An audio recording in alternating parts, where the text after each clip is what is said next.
Our company is now Meta.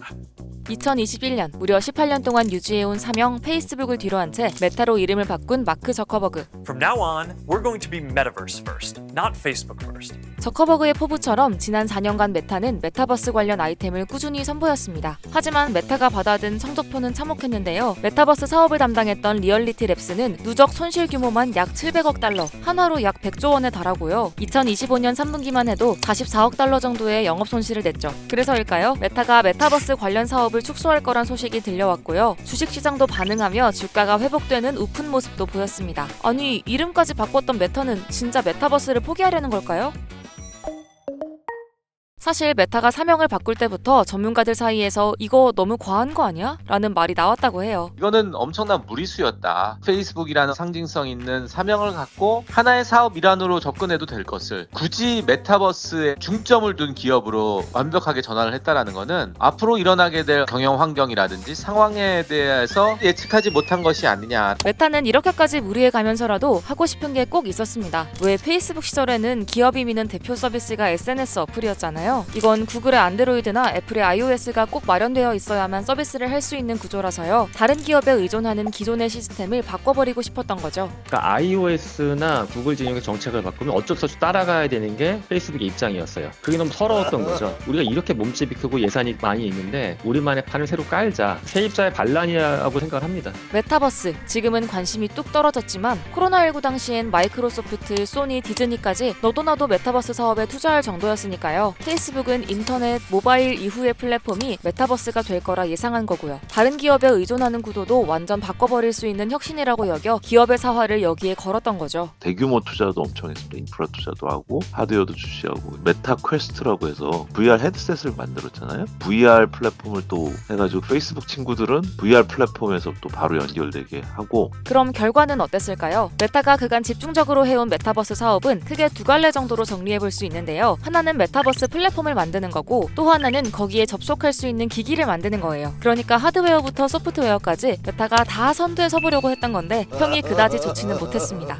메타는 어떤 가정을 끌고 간 거냐 하면 메타퀘스트가 굉장히 소비자들의 선택을 많이 받을 것이다. 스마트폰처럼 처음에는 완만하게 가겠지만 어느 정도부터 쭉 치고 올라갈 거라는 기대를 가졌었는데 당시에 기능적으로도 문제가 많았고 비싸기도 하고 용도가 떨어졌었거든요. 메타가 이 부분을 간과하고 거기에 들어간 호라이즈 월드만 너무 힘을 줬던 것 같아요. 그래서 하드웨어의 문제가 소프트웨어의 문제랑 결합이 되면서 대중의 애명을 받은 거죠. VR기기 메타퀘스트는 버전이 높아지면서 호평을 받기도 했지만 큰 기기를 써야 하는 진입장벽을 낮추지는 못했고요. 메타버스 플랫폼 호라이즌 월드는 악평 중 악평을 들었습니다. 기업의 이름을 바꿔가면서까지 거액을 들여 만든 것 치곤 다른 기업의 서비스와 뭐가 다르냐는 평가가 줄을 잃었고요. 메타가 마지막으로 공개한 월간 이용자가 20만 명 수준으로 원래 발표했던 50만 명에도 미치지 못하는 수치였죠. 그리고 메타버스 움직임을 완전히 가로막은 것이 등장했으니 챗GPT가 나오면서 그 기술의 이제 핵심적인 관심사가 생성 AI로 돌아서 버렸어요. 생성 AI에 대한 관심이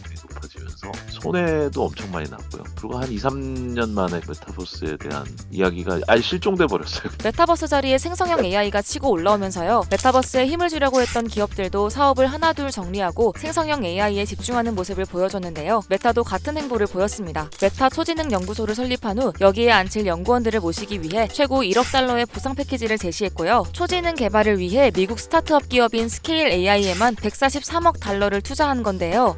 그럼 메타버스 사업 규모도 줄이겠다. AI의 본격 투자도 시동을 걸었겠다. 메타는 이름도 바꿨는데 AI로 사업 노선을 완전 틀어버리는 걸까요? 메타버스에도 AI가 되게 중요한 역할을 차지하고 있거든요. 실감 콘텐츠를 만드는 데 있어서 예전에는 다 사람이 만들어냈던 것들을 생성 AI의 도움을 받아서 쉽게 만들 수 있게 됐고요. AI 에이전트 기반의 NPC가 들어가면 단순한 소통도 가능하겠지만 목적이 있는 상호작용이 가능해지는 거거든요. 그러니까 AI에 집중하겠다는 게 완전 메타버스를 포기하겠다? 이렇게 보긴 좀 어렵단 거고요. 오히려 AI를 활용해 할 수 있는 게 많아져서 퀄리티를 올릴 수 있다는 건데요. 특히 AI를 이용해 현실 세계의 디지털 정보를 겹쳐 보여주는 AR 기술에 확 집중하고 있습니다. 레이반 메타라고 해서 스마트 글라스를 출시합니다. AR과 AI 기능을 탑재한 스마트 안경인데 인공지능과 좀 접목이 되다 보니까 시장에서 또 좀 좋은 반향을 일으키고 있습니다. 그래서 실제로 많이 좀 범용화되고 또 대중화될 가능성이 높다고 생각합니다. 물론 이걸로 당장 리얼리티 랩스의 적자를 막을 수 있는 정도는 아니지만 스마트 글래스 시장에서 메타가 70%가 넘는 점유율을 가지고 있고요. 올해 초에만 누적 판매량 200만 대, 2025년까지는 500만 대 판매를 목표로 할 정도로 리얼리티 랩스의 핵심 사업이 되었죠. 그도 그럴 게 무거운 VR 기기와 달리 스마트 안경은 비교적 가볍고 활용도도 높잖아요. 그러니까 여태까지 기술을 개발해온 증강현실 기술과 AI를 결합한 새로운 서비스를 새 강자로 선보이겠다는 거고요. 전문가들은 앞으로 메타버스 부분이 이 안경을 통해 성장할 수 있으리라 예측합니다. 내년에 삼성도 구글하고 AR 글래스를 내놓을 거고 또 애플도 나올 거기 때문에 AR 글래스가 사람들한테 보편한 기기로 풀리면서 증강현실 개발의 메타버스가 AI로 접목돼서 굉장히 재미난 앱들이 많이 나올 거예요. 이게 나오고 이제 시장이 뒷받침되다 보게 되면 VR에 대한 부분도 아마 새로운 모델들이 좀 올라올 것 같고, 그러니까 메타버스의 정체기를 저는 AR 글래스가 해소해주지 않을까 기대를 하고 있습니다.